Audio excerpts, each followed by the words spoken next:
Hello hello, உங்க பொண்ணை நாங்க கடத்தி வச்சிருக்கோம். என்னது என் பொண்ணை கடத்தி வச்சிருக்கீங்களா? ஆமா, 5 லட்சம் பணம் இருந்தாதான் உன் பொண்ணை விடுவோம், இல்லனா விட மாட்டோம். எந்த பொண்ணை கடத்தி வச்சிருக்கீங்க? என் பொண்ணை நான் தான் கடைவீதியில துணி வாங்கிட்டு இருக்கேன். நீ எந்த பொண்ணை கடத்தி வச்சிருக்க? யாரு நீ? ஐயோ ஐயோ boss, sorry boss, last number மாத்தி போட்டேன். ஐயோ மங்குனி வேற ஏதாவது ட்ரை பண்ணு. ஹலோ பாஸ், பொண்ணு வயசு கேக்குது. ஏச்சி இந்த அந்த வேற பாரு.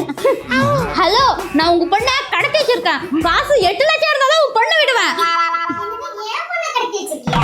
ஆமா, எனக்கு இன்னும் கல்யாணமே ஆகல. எந்த பொண்ணை கடத்தி வச்சிருக்க? நானே கல்யாணம் ஆகலங்கிற சோகத்துல இருக்கேன். நீ என்ன தெரிஞ்சுக்கிட்டா நேர்ல வந்து கும்பிட்டு கும்பிடுவேன். ஒழுங்கா போன வச்சிரு.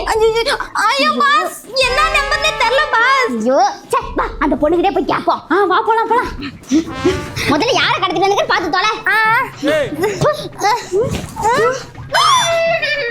அடி பாவி, முனுசாமி பொண்ணை கடத்திட்டு வர சொன்னா என் பொண்டாட்டியா கடத்திட்டு வந்திருக்கிற.